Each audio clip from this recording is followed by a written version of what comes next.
Like, subscribe এবং পাশে থাকা বেল আইকনটা বাজায় দিন। মনে পড়ে এসএসসি তে প্রথম অধ্যায় তোমরা যে অধ্যায়টা পড়ছিলে নাম কি ছিল? Lessons on life. প্রথম অধ্যায়ে পড়ছিলাম এসএসসি তে যে জীবজগৎকে আমরা দুইটা সুপার কিংডমে ভাগ করি। কি কিংডম? Super kingdom. কিংডম মানে কি বাংলায়? জগৎ। আচ্ছা, তাহলে জীবজগৎকে কয়টা সুপার কিংডমে ভাগ করা হয়? দুইটা। নাম বলতে পারবেন?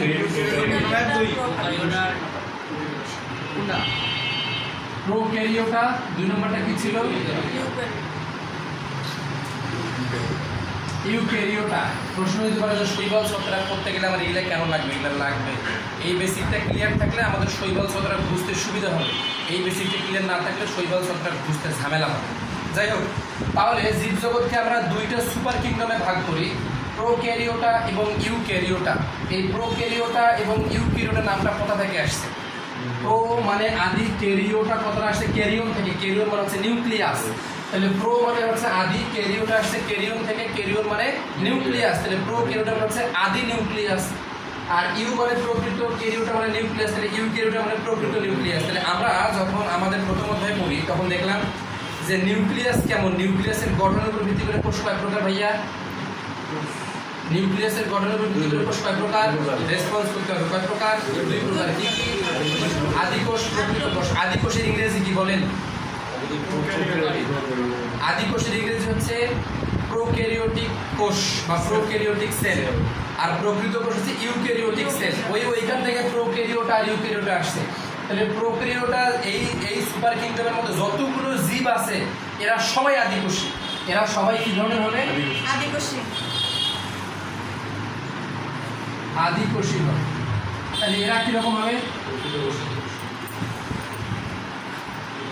প্রকৃত কোষী হবে। বোঝা গেছে? তাহলে প্রোক্যারিওটার সবাই হবে আদিকোষী আর ইউক্যারিওটার সবাই হবে প্রকৃত কোষী। এইটা একটা আমি পড়াবো না, ধরবো আর মারবো, বলতে না পারলে মাইরো, কারণ এগুলো হচ্ছে ক্লাস 8-এর বাচ্চারাও পায়। তো আমি একটু বলি, সামারি করি, অনেকদিন পুরোনো জিনিস।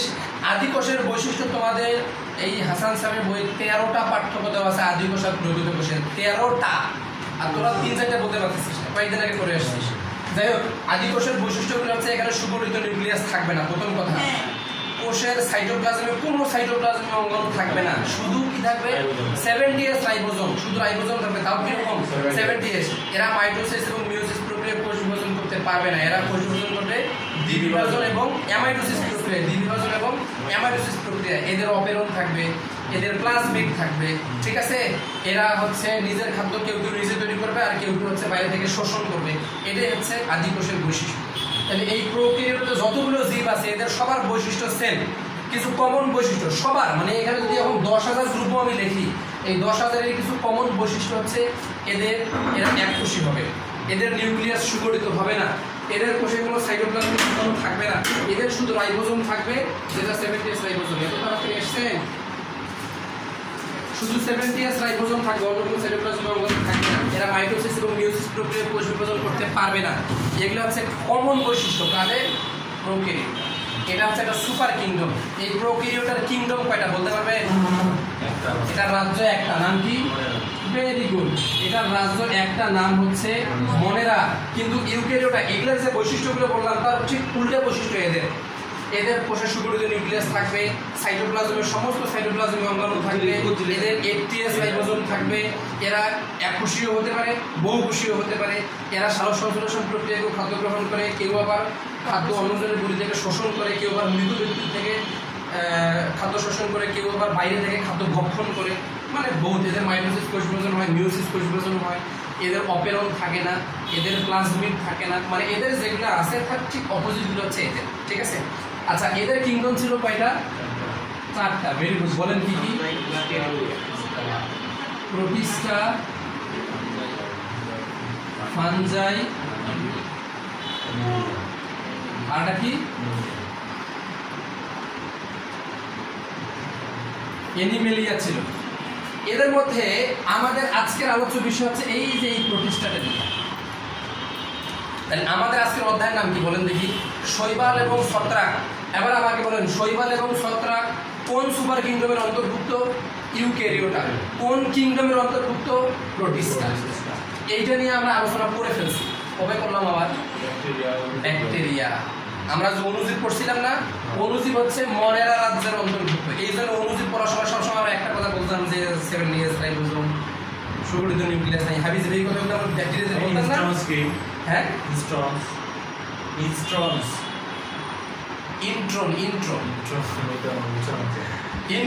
ইন্ট্রন এবং এক্সন হচ্ছে mRNA চেইনের একটা অংশ। mRNA চেইনের কাজ কি? প্রোটিন তৈরি করা। তো mRNA চেইনের পুরো চেইনটাই প্রোটিন তৈরি করতে পারে না।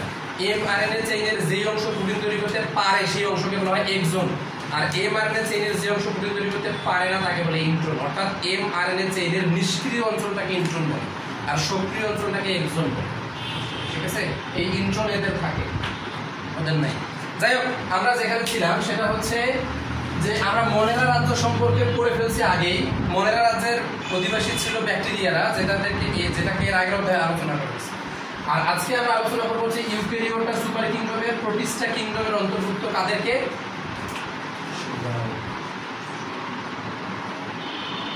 অ্যালগি। সাথে এটাও, এই দুটোই আমরা আলোচনা করব। প্রথমে অ্যালগি মানে এই দুইটা কিংডমকে একটা চ্যাপ্টারে আলোচনা করেছি, অ্যালগি অ্যান্ড ফাঞ্জি, শৈবাল এবং ছত্রাক। তো আজকে আমাদের আলোচ্য বিষয় কি হবে? শৈবাল। তাহলে এবারে দেখেন, শৈবাল সম্পর্কে আমাদের একটা বেসিক কিন্তু এখন ক্লিয়ার। কি ক্লিয়ার? আমরা এখনো শৈবাল সম্পর্কে বইও খুলি নেই, কিছু বলিও নাই, কিন্তু আমরা শৈবাল সম্পর্কে অনেক কিছু বলতে পারবো। কি কি বলতে পারবো?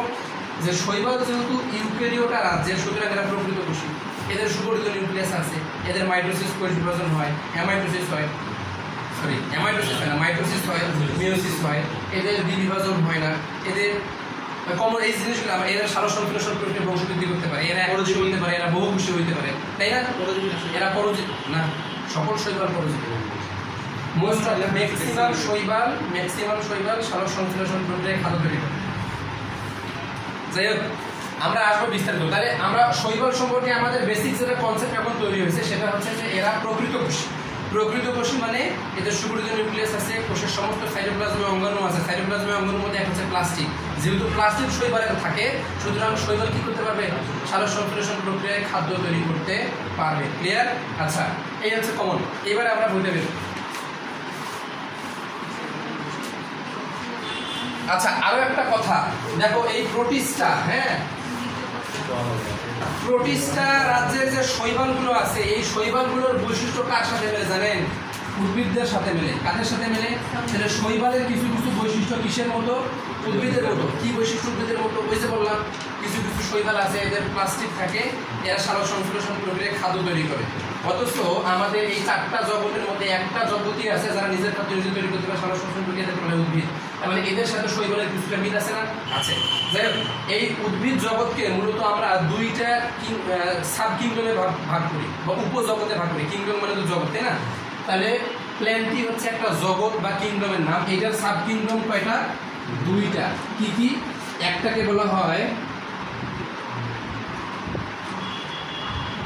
ক্রিপ্টোগেমিয়া, আর একটাকে বলা হয় ফ্যানেরোগেমিয়া। ক্রিপ্টোগেমিয়া মানে হচ্ছে অপুষ্পক উদ্ভিদ। ক্রিপ্টোগেমিয়া মানে কি? আর ফ্যানেরোগেমিয়া মানে ফ্লাওয়ারিং প্ল্যান্টস, বা যাদের ফ্লাওয়ার হয় বা ফুল হয়, পুষ্পক উদ্ভিদ বা সপুষ্পক উদ্ভিদ। তাহলে উদ্ভিদ জগৎকে আমরা কয়টা গ্রুপে ভাগ করি? দুইটা গ্রুপে, ক্রিপ্টোগেমিয়া এবং ফ্যানেরোগেমিয়া। তবে এই ক্রিপ্টোগেমিয়া ফ্যানেরোগেমিয়া কোনো কোনো জায়গায় আবার প্রোটিস্টার সাব কিংডম। যাই হোক, তাহলে আমরা এটা বলি আর এখানে বলি, যেখানে বলে লেখানো ক্রিপ্টোগেমিয়া মানে হচ্ছে অপুষ্পক উদ্ভিদ আর ফ্যানেরোগেমিয়া মানে হচ্ছে সপুষ্পক উদ্ভিদ। এদের মধ্যে এলগিরা আসলে ক্রিপ্টোগেমিয়ার মধ্যে পড়ে। কার সাথে মিলে এদের বৈশিষ্ট্য? ক্রিপ্টোগেমিয়া, অর্থাৎ শৈবালের ফুল হয় না। শৈবালের কি হয় না? ফাইটোপ্লাঙ্কটন নাম শুনছো না? যেটাকে মাছ খেয়ে বাঁচে, এটা একটা শৈবাল। যে সকল শৈবাল পানিতে ভেসে থাকে ওই শৈবালগুলোরই নাম হচ্ছে ফাইটোপ্লাঙ্কটন। বুঝছো সবাই? এবার আসো শৈবাল টপিক থেকে আমি কয়টা কথা বলে আগে শোনেন, পরে আমি দাগাই দিব। দেখো, শৈবাল কাকে বলে? শৈবালের সঙ্গে একটু পরে আমি বলতে, তার আগে বলি, এই শৈবাল সাধারণত পানিতে থাকে, তবে স্থলেও থাকতে পারে। যে সকল শৈবাল পানিতে ভেসে থাকে এদেরকে ফাইটোপ্লাঙ্কটন বলে। কি বলে? কিন্তু যে সকল শৈবাল পানির একেবারে তলদেশে ডুবন্ত অবস্থায় থাকে এদেরকে বেন্থিক শৈবাল বলে। কি বলে? তাহলে যে সকল শৈবাল পানিতে ভেসে থাকে এদেরকে কি বলে? ফাইটোপ্লাঙ্কটন। যারা পানিতে নিমজ্জিত অবস্থায় থাকে এদেরকে কি বলে? বেন্থিক শৈবাল। আবার কিছু কিছু শৈবাল আছে, যারা পানিতে নিমজ্জিত অবস্থায় থাকে এদেরকে কি বলে? যেগুলো অন্য শৈবালের গায়ে থাকে এদেরকে কি বলা হয়? এন্ডোফাইট। কি বলা হয়? Sorry, epiphyte. কি বলা হয়? এপিফাইট। যে সকল শৈবাল অন্য আরেকটা শৈবালের গায়ে বসবাস করে এদেরকে বলা হয় এপিফাইট। আর যে সকল শৈবাল কোনো প্রাণীদের টিস্যুর ভিতরে, টিস্যু বোঝেন তো, টিস্যু করছি না আমরা, আমাদের পেশি টিস্যু, স্নায়ু টিস্যু, এরকম টিস্যুর ভেতরেও শৈবাল বসবাস করতে পারে, এদেরকে এন্ডোফাইট বলে। এন্ডো মানে কি? ভেতরে। আর ফাইট, শৈবালের বায়োলজিক্যাল নাম হচ্ছে ফাইটন। শৈবালের বায়োলজিক্যাল নাম কি? ফাইটন। ওইখান থেকে ফাইট এসেছে। এন্ডোফাইট মানে টিস্যুর ভেতরে যে শৈবাল বসবাস করে। তাহলে আমি কয়েকটা শৈবালের সংজ্ঞা বলছি। ফাইটোপ্লাঙ্কটন কাকে বলে? যে সকল শৈবাল পানিতে ভেসে থাকে তাদেরকে ফাইটোপ্লাঙ্কটন বলে। বেন্থিক শৈবাল কাকে বলে? যে সকল শৈবাল পানিতে নিমজ্জিত অবস্থায় থাকে এদেরকে বেন্থিক শৈবাল বলে। তারপরে এন্ডোফাইট কাকে বলে? এন্ডোফাইট, এন্ডো মানে ভিতরে, টিস্যুর ভিতরে, যে সকল শৈবাল টিস্যুর ভিতরে জন্মায় এদেরকে এন্ডোফাইট বলে। এপিফাইট কাকে বলে? যে সকল শৈবাল অন্য শৈবালের গায়ে জন্মায় এদেরকে এপিফাইট বলে। এই সংজ্ঞাগুলো পরীক্ষায় আসবে, ক নম্বরে আসবে। যাই হোক, এগুলো বই থেকে আমরা দাগাই নেব একটু করে। এবারে আসো, জীববিজ্ঞানের যে শাখায় শৈবাল নিয়ে আলোচনা করা হয় তাকে অ্যালগোলজি বা ফাইকোলজি বলে। জীববিজ্ঞানের যে শাখায় শৈবাল নিয়ে আলোচনা করা হয় তাকে কি বলে? অ্যালগোলজি। যেহেতু শৈবালের ইংরেজি অ্যালগি, আবার এটার বায়োলজিক্যাল হচ্ছে ফাইটন, এই জন্য ফাইকোলজি বা অ্যালগোলজি বলে। তাহলে শৈবাল বিদ্যাকে ইংরেজিতে কি বলা হয়? অ্যালগোলজি বা ফাইটোলজি। খেয়াল থাকবে, এতটুকুতে কারোর কোনো সমস্যা আছে? নাই। তারপরে শৈবালের সংজ্ঞা দেওয়া আছে, দেখবে এইটা আগে দাগায় নেন আপনারা। এই যে বইয়ের মাঝখানের প্যারায় পাবেন, এই প্যারাতে এই যে ফাইটোপ্লাঙ্কটন দাগাইতে হবে, এখানে দাগানো নাই, দাগাইতে হবে।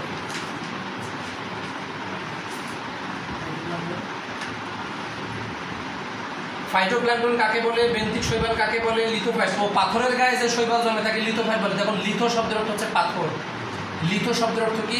পাথর। এই জন্য লিথোফাইট মানে যেই শৈবাল পাথরের গায়ে জন্মে। লিথোফাইট পাথরের গায়ে জন্মে, এন্ডোফাইট টিস্যুর ভিতরে জন্মে, এপিফাইট অন্য শৈবালের গায়ে জন্মে।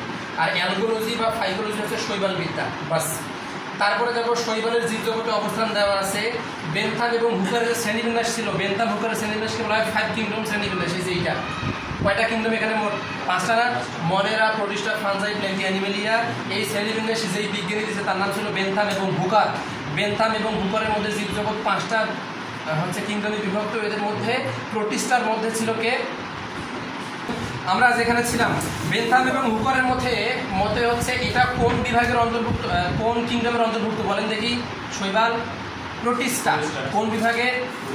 আর হচ্ছে সাব কিংডমের নাম কি হবে? ক্রিপ্টোগেমিয়া। কি নাম? বাস, এতটুকু জানলে চলবে। এবারে আমরা করবো শৈবালের বৈশিষ্ট্য। শৈবালের বৈশিষ্ট্য বইটা একটু সবাই সামনে রাখেন, আমি বোঝাই দিচ্ছি।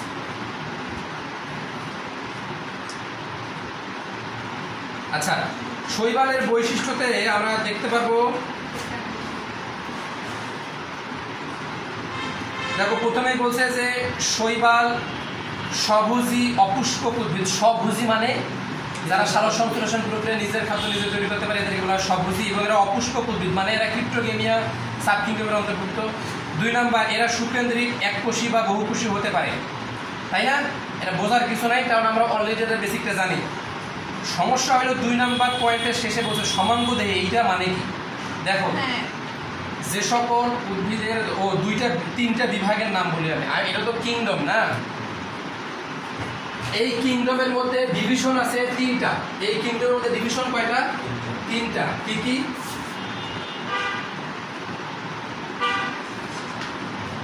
থ্যালোফাইটা,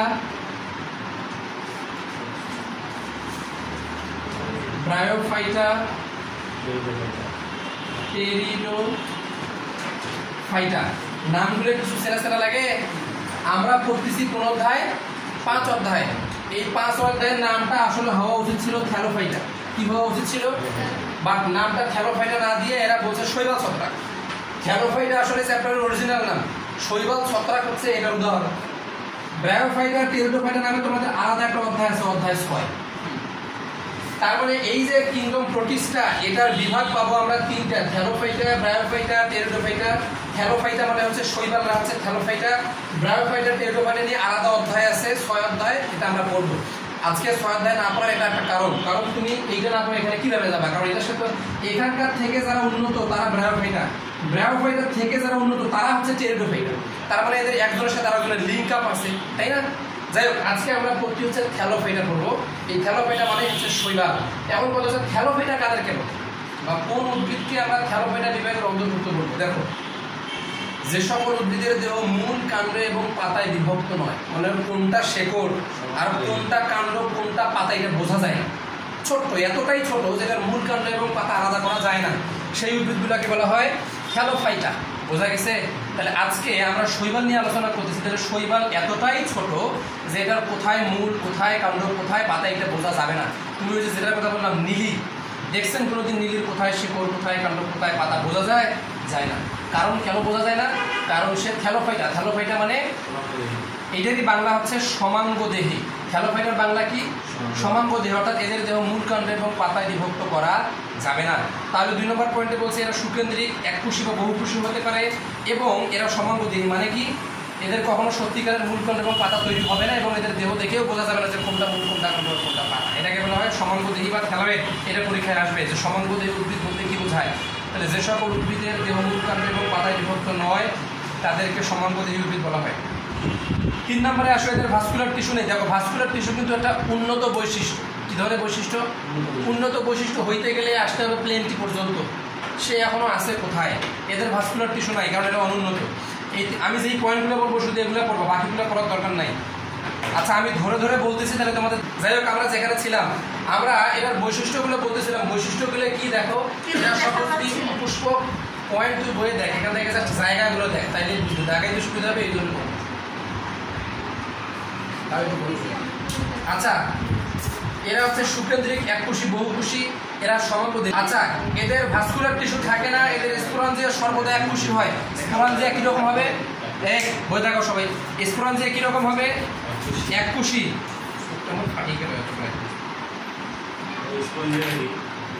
হ্যাঁ, স্পোরাঞ্জিয়া কি? যেখান থেকে দেহের যেসব উদ্ভিদের দেহের যে অংশ থেকে স্পোর তৈরি হয় তাকে স্পোরাঞ্জিয়া। উদ্ভিদ দেহের যে স্থান থেকে স্পোর তৈরি, স্পোরের বাংলা হচ্ছে রেণু, ওটাকে স্পোরাঞ্জিয়া বলে। যাই হোক, স্পোরাঞ্জিয়া সবসময় এককোষী হবে। এবারে 5 নম্বর পয়েন্ট, এদের জাইগোট স্ত্রী জন্মকে থাকা অবস্থায় কখনোই বহুকোষী ভ্রূণে পরিণত হয় না। এটা ভর্তি পরীক্ষায় আসছিল 5 নম্বর, যদিও এটা আমাদের এখানে তাকানো নেই। আমার এখানে 5 নম্বর পয়েন্ট বলতেছি তো, তুই দেখা, এদের জাইগোট স্ত্রী জন্মকে থাকা অবস্থায় কখনোই বহুকোষী ভ্রূণে পরিণত হবে না। ঠিক আছে? আচ্ছা, শৈবালের কোষ প্রাচীর সেলুলোজ দিয়ে তৈরি হয়। শৈবালের যৌন জনন আইসোগ্যামাস, অ্যানাইসোগ্যামাস অথবা উগামাস ধরনের। একটু মনোযোগ দিয়ে শোনেন, যৌন জনন 3 প্রকার হইতে পারে। কয় প্রকার? আইসোগ্যামাস, অ্যানাইসোগ্যামাস, উগামাস। কাকে বলে আইসোগ্যামাস, অ্যানাইসোগ্যামাস এবং উগামাস? দেখো, এইটা শুক্রাণু, এইটা ডিম্বাণু, দুইটা দেখতে একই রকম, তাহলে এটাকে বলা হবে আইসোগ্যামাস। অর্থাৎ যে সকল জীবে যৌন জননের সময় একই ধরনের শুক্রাণু এবং একই ধরনের ডিম্বাণুর মিলনের ফলে যৌন জনন হয় তাকে বলা হয় আইসোগ্যামাস। আইসো মানে একই, গ্যামাস কথাটা গ্যামেট থেকে আসছে। গ্যামেট মানে হচ্ছে জনন কোষ, শুক্রাণু এবং ডিম্বাণু। তাহলে আইসোগ্যামাস মানে একই ধরনের জনন কোষ দিয়ে যেই জনন হয় তাকে বলা হয় আইসোগ্যামাস। অ্যানাইসোগ্যামাস, এইটা হচ্ছে শুক্রাণু, এইটা হচ্ছে ডিম্বাণু, এইটা হচ্ছে ডিম্বাণু। শুক্রাণু এবং ডিম্বাণু দুইটা ভিন্ন ধরনের এবং শুক্রাণু সাইজে ছোট, ডিম্বাণু যদি সাইজে বড় হয় সেটাকে বলা হয় অ্যানাইসোগ্যামাস।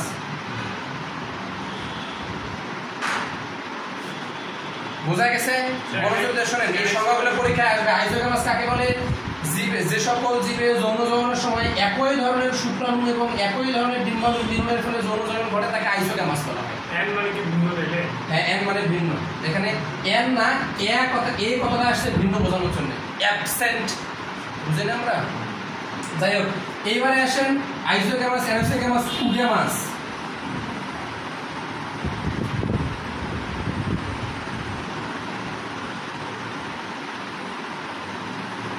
পার্থক্য কোথায়? দুটো তো দেখতে একই রকম লাগতেছে, এখানে শুক্রাণু ছোট, ডিম্বাণু বড়। পার্থক্য হচ্ছে এইখানে এই শুক্রাণু এবং ডিম্বাণু দুটোই নিশ্চল। দুটোই কিরকম? নিশ্চল। কিন্তু এইখানে শুক্রাণুটা সচল, এইটা নিশ্চল। বা শুক্রাণু সচল, ডিম্বাণু নিশ্চল। তাহলে যে যৌন জননের শুক্রাণু ছোট হয়, ডিম্বাণু বড় হয় এবং শুক্রাণুটি সচল হয় এবং ডিম্বাণুটি নিশ্চল হয় তাকে উগামাস বলা হয়। কি বলা হয়? উগামাস বলা হয়। এই 3টে সংখ্যার একটা আমি পরীক্ষা যখন নেব তখন দিব, বলে দিলাম।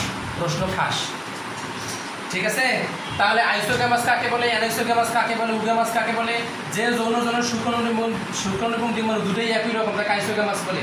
যে যৌন জনের শুক্রাণু এবং ডিম্বাণু ভিন্ন ধরনের বলতে শুক্রাণু ছোট, ডিম্বাণু বড়। ডিম্বাণু সবসময় বড় হয়, ডিম্বাণু কোনোদিন ছোট হয়, মেয়েরা কোনোদিন ছোট হয়, মানে হার মানে ক্ষমা চাবে না, সর্বোচ্চ বলতে পারে আচ্ছা ঠিক আছে। যাই হোক, বোঝা গেছে? তাহলে এমন হইতে পারে দুইজন সমানে সমান হইতে পারে অথবা বড় হবে। শুধু বড় হবে তাই না, এখানে বড় হয়েছে এবং জমিদার নিশ্চল, চলবে না, এও নিশ্চল। এরপরে ঠিক আছে, তুমি চলবো না তো আমিও চলবো না, তারপরেও জনম হবে। এরপরে সে ভেস ধরছে, আমি চলতে পারবো, তো প্রয়োজন হলে আয়, না হলে তুই পালো। নিশ্চল সে এই শুক্রাণু সহযোগ বাধ্য হয়ে সেই ডিম্বাণুর কাছে যাবে, গিয়ে যৌন জন্ম করবে, তখন তাকে বলা হবে উগ্যামাস। বোঝা গেছে? এই দুইটা কিন্তু মোটামুটি একই রকম। পার্থক্য কোথায়? এখানে শুক্রাণু ডিম্বাণু দুইজনই নিশ্চল, এখানে শুক্রাণু সচল, ডিম্বাণু নিশ্চল। এই উগ্যামাস ধরনের যৌন জনন কাদের জানেন? মানুষের। এই জন্য মেয়েগুলা অন্যান্য প্রজাতির যে মেয়েরা আছে তাদের থেকে মানব জাতির মেয়েরা বেশি খারাপ। কারণ কি? এরা বেশি জমিদার।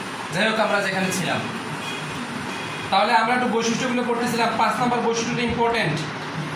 আমরা ছিলাম 7 নম্বরে শৈবালের যৌন জনন আইসোগ্যামাস, অ্যানাইসোগ্যামাস এবং উগ্যামাস ধরনের। 8 নম্বর বৈশিষ্ট্য শৈবালের সঞ্চিত খাদ্য শর্করা, তবে সায়ানোব্যাকটেরিয়াতে সঞ্চিত খাদ্য গ্লাইকোজেন। খুবই ইম্পর্টেন্ট এমসিকিউর জন্য, বিশেষ করে ভর্তি পরীক্ষার জন্য, যে শৈবালের সঞ্চিত খাদ্য শর্করা, কিন্তু সায়ানোব্যাকটেরিয়া কিন্তু এক ধরনের শৈবাল, জানেন? সায়ানোব্যাকটেরিয়ার ইংরেজি কি জানো? সায়ানোব্যাকটেরিয়ার ইংরেজি হচ্ছে ব্লু গ্রিন অ্যালগি। অ্যালগি মানে সায়ানোব্যাকটেরিয়ার আড়া নাম হচ্ছে বাংলা, সায়ানোব্যাকটেরিয়ার আড়া নাম হচ্ছে নীলাভ সবুজ শৈবাল, ব্লু গ্রিন অ্যালগি বা নীলাভ সবুজ। আচ্ছা, আমরা যেখানে ছিলাম কথা বলা যাবে না। 9 নম্বর পয়েন্ট পড়তে হবে না, 10 নম্বর পয়েন্ট পড়তে হবে। সাধারণত সুস্পষ্ট যৌনক্রম অনুপস্থিত। এদের যৌনক্রম নাই। যৌনক্রম আছে কাদের রে? ম্যালেরিয়া পরজীবী, মনে আছে? ওদের সুস্পষ্ট যৌনক্রম আছে, কিন্তু শৈবালের সুস্পষ্ট যৌনক্রম নাই। যৌনক্রম কাকে বলে? জীবনচক্রে হ্যাপ্লয়েড এবং ডিপ্লয়েড দশার পর্যায়ক্রমিক আবর্তনকে বলা হয় যৌনক্রম। যাই হোক, এইবারে আসেন শৈবালের দৈহিক গঠন। 1 নম্বর পয়েন্টে দেখো, শৈবাল এককোষী হইতে পারে। এককোষী মানে কি? এটা আণুবীক্ষণিক, খালি চোখে দেখা যাবে না। আবার বহুকোষী হইতে পারে। সর্বোচ্চ কতটুকু লম্বা হইতে পারে? 60 মিটার লম্বা। ভাবা যায়? 60 মিটার লম্বা হইতে পারে শৈবাল। আণুবীক্ষণিক হইতে পারে, আবার 60 মিটার লম্বাও হইতে পারে। হ্যাঁ, ঠিক আছে, এতটা লম্বা হইতে পারে। যাই হোক, 2 নম্বর, এরা সচল হইতে পারে, নিশ্চল হইতে পারে। এরা সচল, এই যেগুলো আমি বলতেছি দেখায় ফেলেন। সচল উদাহরণ ক্ল্যামাইডোমোনাস। এমসিকিউতে প্রশ্ন হবে কোন শৈবালটি সচল, এগুলা ভর্তি পরীক্ষার এমসিকিউ। নিচের কোন শৈবালটি সচল? ক্ল্যামাইডোমোনাস। মজার ব্যাপার, সচল শৈবালগুলোতে কিন্তু ফ্লাজেলা থাকে। ফ্লাজেলা দিয়েই তারা এক জায়গা থেকে অন্য জায়গায় গমন করে। ফ্লাজেলা হচ্ছে শৈবালের চলনাঙ্গের নাম। যাই হোক, তাহলে এরা সচল হতে পারে, উদাহরণ ক্ল্যামাইডোমোনাস। 3 নম্বর, এরা সচল কলোনিয়াল হইতে পারে। ভলভক্স, প্যান্ডোরিনা, ইউডোরিনা। এরা হচ্ছে কলোনি করে থাকে। আর শৈবালগুলো যদি কলোনি করে থাকে তাহলে শৈবালের কলোনিকে বলা হয় সিনোবিয়ান। আচ্ছা, এরা সচল হইতে পারে, সচল কলোনিয়াল হইতে পারে। সচল শুধু কারা? ক্ল্যামাইডোমোনাস। আর সচল কলোনিয়াল কারা? ভলভক্স, প্যান্ডোরিনা, ইউডোরিনা। যদি শৈবালগুলো একসাথে কলোনি করে অনেকগুলো শৈবাল একসাথে থাকে, তখন শৈবালের সেই কলোনিকে কি বলা হয়? সিনোবিয়াম। আচ্ছা, শৈবাল যদি একসাথে কলোনি করে থাকে, শৈবালের কলোনিকে কি বলা হয়? এটা পরীক্ষা আসবে। সিনোবিয়াম কি? শৈবালের কলোনিকে সিনোবিয়াম বলে। শৈবালের কলোনিকে সিনোবিয়াম বলে। তারপরে আসেন 4 নম্বর পয়েন্ট, এরা নিশ্চল হতে পারে। নিশ্চলগুলোকে কি বলা হয়? ক্লোরোকক্কাম ক্লোরেলা। এমসিকিউতে প্রশ্ন হবে, নিচের কোনটি নিশ্চল শৈবালের উদাহরণ? উত্তর ক্লোরোকক্কাম ক্লোরেলা। 5 নম্বর, হ্যাঁ, কক্কাস ব্যাকটেরিয়া আর কক্কাম শৈবাল। আচ্ছা, এরা বহুকোষী হইতে পারে পাতার মতো, যেমন ইউভুলা। এমসিকিউতে প্রশ্ন হবে, নিচের কোন শৈবালটি দেখতে পাতার ন্যায়? নিচের কোনটা দেখতে ফিলামেন্টের মতো? ফিলামেন্ট মানে সূত্রাকার, এবং সূত্রাকার কিন্তু অশাখান্বিত হচ্ছে ইউলোথ্রিক্স এবং স্পাইরোগার। এটা পরীক্ষায় আসছিল রে। সূত্রাকার এবং অশাখান্বিত হচ্ছে ইউলোথ্রিক্স এবং স্পাইরোগার। ইউলোথ্রিক্স আমাদের একটু করে বিস্তারিত করতে হবে, সমস্যা নাই, ওইখানে গিয়ে বলবো। এবারে 6 নম্বর, সাইফনের মতো বা নলাকার দেখতে। এটা পরীক্ষায় আসে নাই, দরকারও নেই পড়ার। 7 নম্বর, জালের মতো হইতে পারে। 8 নম্বর, দেহ মধ্যবর্তী সদৃশ হইতে পারে। দরকার নেই এটা পড়ার। তারপরে 10 নম্বরটা একবারে আসেন। 10 নম্বরে 6, 7, 8, 9 পড়ার দরকার নাই, পড়তে পারলে ভালো, বাট আমি বলবো না পড়তে, এতগুলি মনে থাকবে না। 10 নম্বর, এদের ক্লোরোপ্লাস্ট হতে পারে সর্পিলাকার, একটা পরীক্ষা আসছে। স্পাইরোগাইরার ক্লোরোপ্লাস্ট কিরকম? সর্পিলাকার। ক্ল্যামাইডোমোনাসের ক্লোরোপ্লাস্ট কিরকম? পেয়ালার মতো। ঠিক আছে। আর আছে ইউরোথ্রিক্সের কি বলে ক্লোরোপ্লাস্ট কিরকম? গডলাকৃতির। এই স্পাইরোগাইরা এবং ইউরোথ্রিক্স এই দুটো অলরেডি ভর্তি পরীক্ষায় আসছে। ক্ল্যামাইডোমোনাসেরটা আসার সমূহ সম্ভাবনা আছে।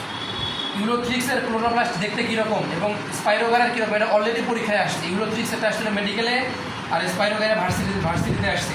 ক্ল্যামাইডোমোনাস আসার সমূহ সম্ভাবনা আছে। এবার ক্ল্যামাইডোমোনাসের ক্লোরোপ্লাস্ট দেখতে কিসের মতো?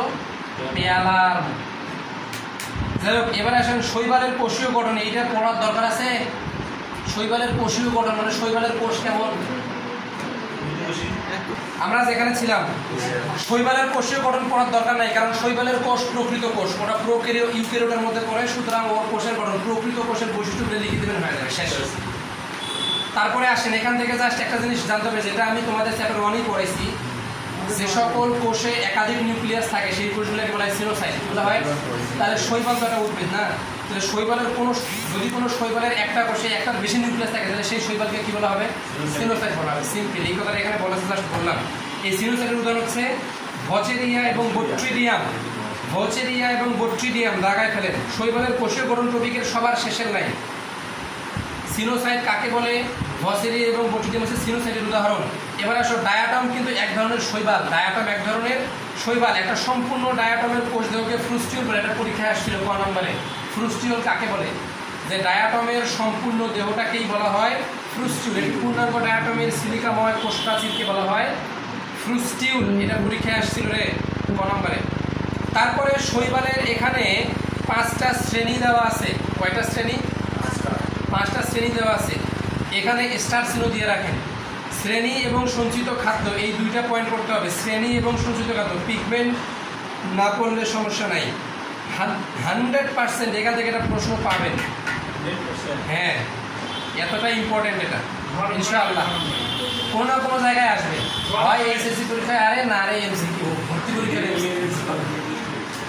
আচ্ছা দেখো, শৈবালের এখানে 5টা শ্রেণী: ক্লোরোফাইটা, ক্রাইসোফাইটা, পাইরোফাইটা, ফ্রিওফাইটা, রোডোফাইটা। ক্লোরোফাইটা কাকে বলে নাম শুনেই বোঝা যাচ্ছে, যাদের ক্লোরোফিল থাকে সবুজ হয়, উদাহরণ ইউরোথ্রিক্স। আর এদের সঞ্চিত খাদ্য স্বেচ্ছা। ক্রাইসোফাইটা এদেরকে বলা হয় গোল্ডেন ব্রাউন শৈবাল।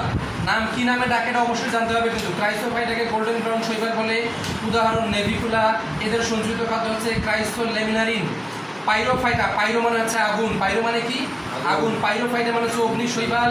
এদের এক্সাম্পল হচ্ছে জিমনোডিনিয়াম। এদের সঞ্চিত খাদ্য হচ্ছে প্যারামাইলন। ফিওফাইটা বাদামি শৈবাল, উদাহরণ হচ্ছে সার্গাসাম। এদের সঞ্চিত খাদ্য হচ্ছে লেমিনারিন, মেনিটল এবং অ্যালগিন।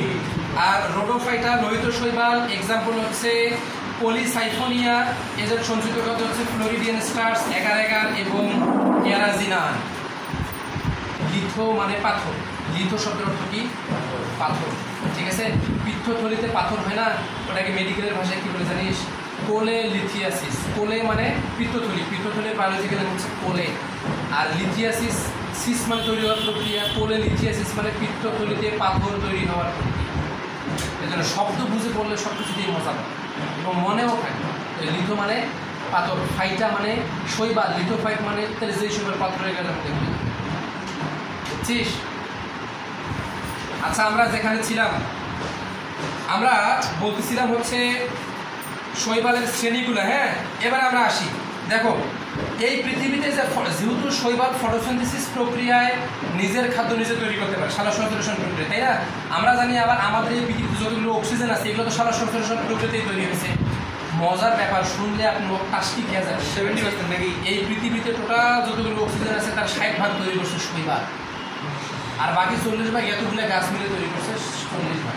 তাহলে পৃথিবীতে শৈবাল কতগুলো আছে? পৃথিবীতে মোট অক্সিজেনের 60% তৈরি করে কে? শৈবাল। আচ্ছা, আমরা যেখানে ছিলাম এইবারে আমরা একটা মজার কথা বলবো। Red tide. সাগরে মাঝে মাঝে দেখা যায় যে সাগরের ঢেবে আগুন জ্বলতেছে, এরকম দেখা যায়। কেন দেখা যায়? কারণ যে আমরা বলছিলাম যে ফাইটোপ্ল্যাঙ্কটন, যে সকল শৈবাল পানিতে ভেসে থাকে তাকে ফাইটোপ্ল্যাঙ্কটন বলে। এই ফাইটোপ্ল্যাঙ্কটনদের মধ্যে কিছু কিছু শৈবাল আছে যারা লুসিফারেজ নামে একটা এনজাইম তৈরি করতে পারে। কি এনজাইম? বলা ভাষাতে কোন এনজাইম? লুসিফারেজ। এটা কে তৈরি করে? এক ধরনের শৈবাল তৈরি করে। কোথায় তৈরি করে? পানিতে। এখন এই শৈবালগুলো পানিতে থাকে এবং পানিতে এই এনজাইমটা তৈরি হয়। এই এনজাইম আবার অক্সিজেনের সাথে বিক্রিয়া করে তৈরি করতে পারে আগুনের স্ফুলিঙ্গ বা রশ্মি তৈরি করতে পারে। এই জন্য সাগরে যখন ওই লুসিফারেজ এনজাইমের সাথে অক্সিজেনের বিক্রিয়া হয়ে আগুন ঢেউগুলো যখন আসে পরে মনে হয় আগুন মনে হয় আসে, এটাকে রেড টাইপ বলা হয়। বলা হয় দুধ থেকে দেখলে লাল লাল লাগে। এই জন্য টাইপ মানে কি? স্রোত। Time and tide wait for না, সময় এবং স্রোত কারো জন্য পেতে পারে। টাইপ মানে হচ্ছে স্রোত, তাহলে রেড টাইপ মানে হচ্ছে লাল স্রোত। তাহলে এটা সমুদ্রের মাঝে মাঝে দেখা যায়, ঠিক আছে, বড় বড় নদীতেও দেখা যায়। তবে রেড টাইপ কি? এক ধরনের শৈবাল আছে যারা লুসিফারেজ নামের এনজাইম তৈরি করে। এই এনজাইম অক্সিজেনের সাথে বিক্রিয়া করে আগুনের স্ফুলিঙ্গ তৈরি করে, যার কারণে স্রোতে লাল রঙের অগ্নি স্ফুলিঙ্গ দেখা যায়, যেটাকে রেড টাইপ বলে। বোঝা গেছে? সমস্যা আছে। এবং সেই শৈবালগুলোকে বলা হয় রোডোফাইটা। ওই যে একটু আগে বললাম রোডোফাইটা। বোঝা গেছে? Any doubts? আগুন হলে তো পাইরোফাইটা। হ্যাঁ, আগুন হলে তো পাইরোফাইটা। কিন্তু দেখতে যে লাল হয়, মানে লাল রঙের। পাইরোফাইটা কাদেরকে বলে? যারা আগুনের মধ্যেও বসবাস করতে পারে, অনেক উচ্চ তাপমাত্রায় বসবাস করতে পারে, ওরা পাইরোফাইটা। হ্যাঁ, আচ্ছা। এবং এই ঘটনাটাকে বলা হয় বায়োলুমিনেন্স। এই ঘটনাটাকে কি বলা হয়? বায়োলুমিনেন্স। লুমিনেন্স মানে কি? লুমিনেট করা মানে উজ্জ্বল করা। হ্যাঁ, বায়োলুমিনেন্স মানে প্রাকৃতিকভাবে কোনো জিনিস উজ্জ্বল হলে সেটাকে বলে বায়োলুমিনেন্স। এটা একটা প্রাণীতেও হয়। কোন প্রাণীতে হয় বলেন তো? লুসিফারেজ যে মার্কার আছে, জোনাক। জোনাক ওদেরকেও বায়োলুমিনেন্স। এবারে আসেন শৈবালের জনন। আজকে শৈবালের আমরা দুইটা জনন করবো। শৈবালের জনন প্রক্রিয়া 3 প্রকার: যৌন জনন, অযৌন জনন এবং অঙ্গজ জনন। আজকে আমরা অঙ্গজ জনন এবং অযৌন জনন করবো। যৌন জনন আগামী দিনে চলে রেখে দিই। আচ্ছা, শৈবালের প্রথমে আমরা অঙ্গজ জনন জানবো। অঙ্গজ জনন মানে কি? অঙ্গ থেকে যে জনন হয়, যেমন গোলাপ গাছের ডাল কেটে লাগাই দিলে গোলাপ গাছ, এটাকে বলে অঙ্গজ জনন। ঠিক আছে? অঙ্গজ জনন এক ধরনের অযৌন জনন। জানেন কি? অঙ্গজ জননটাও এক ধরনের অযৌন জনন। যাই হোক, আমরা জানবো যে শৈবালের অযৌন জনন কয় উপায় হইতে পারে। শুধু নাম জানতে হবে, ভিতরে কিছু করার দরকার নাই। কে বলেছে? কবির স্যার বলেছে। আচ্ছা, নামগুলো বলি, শোনেন। শৈবালের অযৌন জনন, অঙ্গ জনন 1 নাম্বার কোষ বিভাজনের মাধ্যমে। এককোষী শৈবাল যারা আছে তারা দ্বিবিভাজন প্রক্রিয়া বিভাজিত হয়ে দুটো যখন হয়ে যাবে তখন দুটো শৈবাল হয়ে গেল। জনন হয়েছে না? কিসের মাধ্যমে হয়েছে?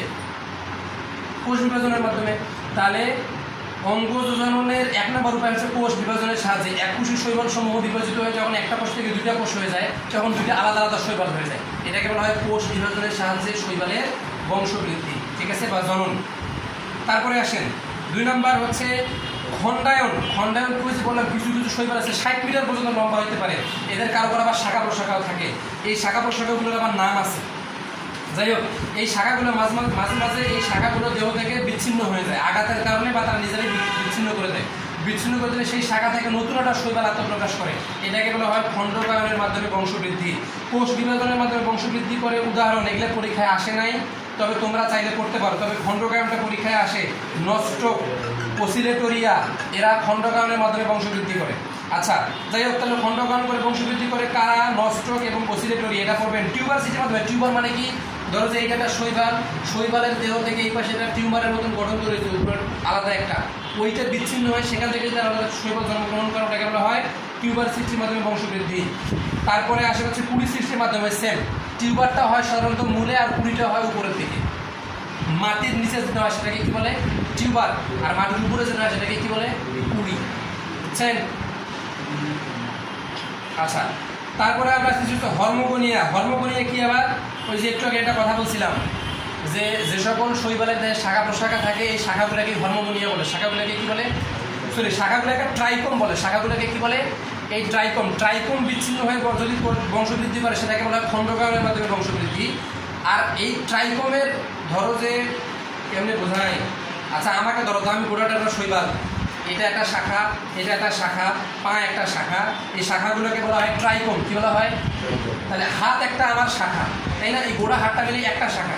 এই হাতটা বিচ্ছিন্ন হয়ে গিয়ে যদি এখান থেকে আলাদা একটা শৈবাল তৈরি হয় ওটাকে বলা হয় খণ্ডকায়নের মাধ্যমে বংশবৃদ্ধি। তাহলে শৈবালের খণ্ডকায়নের মাধ্যমে বংশবৃদ্ধি সাধারণত কি দিয়ে হয়? ট্রাইকম দিয়ে হয়। এইবার আসেন হরমোগোনিয়া কি? এইটা একটা ট্রাইকম। এই ট্রাইকমের মধ্যে ছোটো ছোটো খণ্ড আছে, এখান থেকে এই পর্যন্ত একটা একটা, এখান থেকে এই পর্যন্ত একটা, এখান থেকে এই পর্যন্ত একটা, এখান থেকে এইটা একটা, এখান থেকে এইটা একটা, এখান থেকে এইটা একটা, এই ছোট ছোট খণ্ডগুলোকে বলা হয় হর্মোগোনিয়া। কি বলা হয়? তাহলে এই ট্রাইকনের মধ্যেও ছোট ছোট হর্মোগোনিয়া আছে, এরা পৃথক হয়, সেখান থেকেও যদি নতুন শৈবালের জন্ম হয় ওটাকে বলা হয় হর্মোগোনিয়ার সাথে বংশবৃদ্ধি। ক্লিয়ার? উদাহরণ কি? নোস্টক। ওই খণ্ডকায়ন যাদের হয় হর্মোগোনিয়াও তাদের হয়। ঠিক আছে? তাহলে শৈবালের জনন কয় প্রক্রিয়ায় হয় বলেন? 3 প্রক্রিয়ায়। কয় প্রক্রিয়ায়? 3 প্রক্রিয়ায়। কি কি? অঙ্গজ, অযৌন, যৌন। অঙ্গজ জনন কয় ভাবে হয়? 5 ভাবে। অঙ্গজ জনন কয় ভাবে হয়? 5 ভাবে। 1 নাম্বার কোষ বিভাজন, 2 নাম্বার খণ্ডকায়ন, 3 নাম্বার 3 নাম্বার টিউবার, 4 নাম্বার কুড়ি, 5 নাম্বার হর্মোগোনিয়া। আমি আরেকবার বলি, কোষ বিভাজনের মাধ্যমে এককোষী সাধারণত যা তারা হয়, একটা বিভাজিত হয়, দুটো হবে, দুটো থেকে দুটো শৈবাল আলাদা আলাদা হবে। খণ্ডকায়ন, একটা দেহের ট্রাইকম আলাদা হয়ে যাবে, অর্থাৎ দেহের একটা খণ্ড আলাদা হয়, সেখান থেকে নতুন শৈবাল হবে। তারপরে হচ্ছে টিউবারের মাধ্যমে, টিউবার হচ্ছে মাটির নিচে আলু, আলু, আলুর গাছের আলুটাকে কিন্তু টিউবার বলে। জানেন কি? এই আলুকে কেটে লাগালে নতুন আলুর গাছ হয় না? সেম শৈবালের নিচের দিকে ওই রকম আলুর মতো টিউবার তৈরি হয়, সেইখান থেকে নতুন শৈবালের জন্ম হলে সেটাকে বলা হয় টিউবারের মাধ্যমে বংশবৃদ্ধি। এইবারে আসেন কুড়ির মাধ্যমে। কুড়ি কি? শাখা, নতুন ডাল, ওইটাকে কুড়ি, বুকুর, ওইটাকে আলাদা করে সেখান থেকে নতুন শৈবাল, সেটাকে বলে কুড়ির মাধ্যমে। আর হর্মোগোনিয়া কি? ওই ট্রাইকোলের প্রত্যেকটা খণ্ডকে হর্মোগোনিয়া বলে। এই খণ্ডগুলো থেকে যদি আলাদা আলাদা শৈবাল হয় সেটাকে বলা হয় হর্মোগোনিয়ার সাহায্যে। এটাই হচ্ছে অঙ্গজ জনন। এইবারে আসেন এর অযৌন জনন। অযৌন জনন হয় একটা জিনিসের সাহায্যে। কয়টা জিনিসের সাহায্যে? নাম হচ্ছে স্পোর। কি নাম? বাস। আমরা জানবো যে স্পোরের মাধ্যমে তার কিভাবে অযৌন জনন হয়। স্পোর কি আগে এইটা বুঝতে হবে। স্পোরের বাংলা হচ্ছে রেণু। দেখো, শৈবালের দেহের যে কোষটা আছে, এই কোষটা রূপান্তরিত হয়ে কোষটাই রেণু হয়ে যাবে। কোষটাই কি হয়ে যাবে? রেণু হয়ে যাবে। তারপরে সেই রেণুটা বা সেই কোষটা শৈবালের মূল শৈবালের দেহ থেকে পৃথক হয়ে যাবে। তবে এখানে একটা মজার ব্যাপার হচ্ছে, একটা কোষ থেকে একটাও রেণু হইতে পারে, আবার একটা কোষ থেকে একাধিক রেণু হইতে পারে। তাহলে বললাম যে এইটা একটা শৈবাল, এইটা একটা আঁকা বাঁকা একটা শৈবাল। এইটা হচ্ছে শৈবালের দেহের অনেকগুলো কোষ। এই ধরলাম যে অনেকগুলো কোষের মধ্যে এই যে কোষটা আছে, এই কোষটা কি করলে একটু শৈবাল মূলত সিলেক্ট করে। আপনারা জানেন যে মৌমাছি কিভাবে বংশবৃদ্ধি করে? মৌমাছির চাকে যখন মৌমাছির বাচ্চাগুলো ফোটে, এদের মধ্যে ছেলে বাচ্চা হয় কিছু, মেয়ে বাচ্চা হয় কিছু। এই মেয়ে বাচ্চাগুলোর মধ্যে যে কোনো একটা মেয়ে বাচ্চাকে বিশেষ ধরনের খাবার নিয়ে এসে খাওয়ানো। ওরা আগে নির্বাচন করেছে এই মেয়েটাকে আমাদের পছন্দ হয়েছে, সবাই মিলে সিদ্ধান্ত নেয় যে তাকে বিভিন্ন ধরনের খাবার খাওয়াইতে খাওয়াইতে তাকে একটু সাইজে বড় হয়, তাকে সুন্দরভাবে সাজায় বসে দেয়, সে হইল রানী মৌমাছি। ঠিক একই রকমভাবে এইটা একটা শৈবাল। এই শৈবালের অনেকগুলো কোষ আছে, অনেকগুলো কোষের মধ্যে একটা কোষকে ওই শৈবাল সিলেক্ট করে সেই কোষটাতে বেশি বেশি খাদ্য জমা করবে, পুষ্টি জমা করবে, জমা করে সেই কোষের মধ্যেই তৈরি করবে হচ্ছে স্পোর। কি তৈরি করবে? স্পোর বা রেণু। তখন সেই কোষটার নাম হয়ে যাবে স্পোরাঞ্জিয়াম। একটু আগে তুমি যেটা বললাম, ঠিক আছে? পরবর্তীতে স্পোরাঞ্জিয়ামের এই কোষটা থেকে এক বা একাধিক স্পোর তৈরি হবে। এই স্পোরগুলো এখান থেকে পরবর্তীতে যখন অনেকগুলো স্পোর তৈরি হয়ে যাবে, তখন এই কোষের প্রাচীরটা ভেদ করে স্পোরগুলো বাইরে বের হয়ে প্রত্যেকটা স্পোর থেকে আলাদা আলাদা শৈবাল জন্মগ্রহণ করবে। এটাকেই বলা হয় স্পোরের সাহায্যে বংশবৃদ্ধি। এবং এটাই অযৌন জনন। এটা অযৌন জনন কেন হলে তো যৌন হইতে পারতো? দেখেন, যৌন এবং অযৌন জননের বেসিক কনসেপ্ট কি জানেন? যৌন জনন কাকে বলে? যৌন মিলন হলে থেকে যৌন জনন বলে না। মাছের তো যৌন মিলন হয় না, তাও তো মাছের যৌন জনন হয়। শোনেন, যৌন জনন শব্দের অর্থ হচ্ছে যখন শুক্রাণু এবং ডিম্বাণু মিলিত হয়ে বংশবৃদ্ধি হবে, সেটা যেভাবে হোক, সেটা শারীরিকভাবে মিলন করে হোক, সেটা কুড়ি পেয়ে হোক, যেভাবে হোক। যেমন টেস্ট টিউব বেবি কিন্তু যৌন মিলনের মাধ্যমে হয় না, কারণ এটা অযৌন জনন। টেস্ট টিউব বেবি কেমনে হয়? মেয়ের শরীর থেকে অপারেশন করে ডিম্বাণু বের করে নিয়ে আসে, আর ছেলেকে বলে যে আপনি আপনার শুক্রাণু নিজে বের করে নিয়ে আসেন। শুক্রাণু ছেলেরা নিজে বের করতে পারে না, পারে স্পাম নিজে বের করা যায় না, যাই হোক আলাদা করে স্পামটাকে নিয়ে শুক্রাণুর সাথে টেস্ট টিউবের মধ্যে দেয়, একটা টেস্ট টিউবের মধ্যে রেখে দেয়, শুক্রাণুগুলোকে ঢেলে দেয় ডিম্বাণুর মধ্যে, ওইখানে জাইগোট তৈরি হয়। জাইগোটটাকে আবার মেয়ের শরীরে ঢুকে দেয়, বলে যে জানবারে আপনি এখন প্রেগনেন্ট। তাহলে এরা তো শারীরিকভাবে মিলিত হইল না, তারপরে তো যৌন জনন। তার মানে যৌন জনন কাকে বলবো আমরা? শুক্রাণু এবং ডিম্বাণু মিলনের ফলে যে জনন হয় তাকে বলা হয় যৌন জনন। আর শুক্রাণু ডিম্বাণু ছাড়া যে জনন তাকে বলা হয় অযৌন, যেভাবে হোক না। তো এখানে আমি একবারও বলছিলাম যে শুক্রাণু ডিম্বাণু তৈরি হয়েছে, তো আচ্ছা আমরা যেখানে ছিলাম, তাহলে এখানে তো শুক্রাণু ডিম্বাণু তৈরি হয়নি, তাই না? প্রথমে কি হয়েছে? কোষটাতে বেশি বেশি পুষ্টি সরবরাহ করা হয়েছে, খাদ্য জমা করা হয়েছে, তারপরে সেই কোষের ভিতরে অনেকগুলো স্পোর তৈরি হয়েছে। আচ্ছা, যাই হোক, তাহলে সেখান থেকে অনেকগুলো স্পোর তৈরি হয়েছে, স্পোরগুলো বাইরে বের হয়ে প্রত্যেকটা স্পোর থেকে আলাদা আলাদা শৈবাল তৈরি হয়েছে। এটা হচ্ছে স্পোরের সাথে বংশবৃদ্ধি বা শৈবালের অযৌন জনন। এখন এই স্পোর নিয়ে একটা কথা আছে, যেখান থেকে ক নম্বরের প্রশ্ন বোর্ডে আসছিল অলরেডি। হ্যাঁ, বলা লাগবে, এটা বলেই আজকে আপনাদেরকে ছেড়ে দিব, সমস্যা নাই।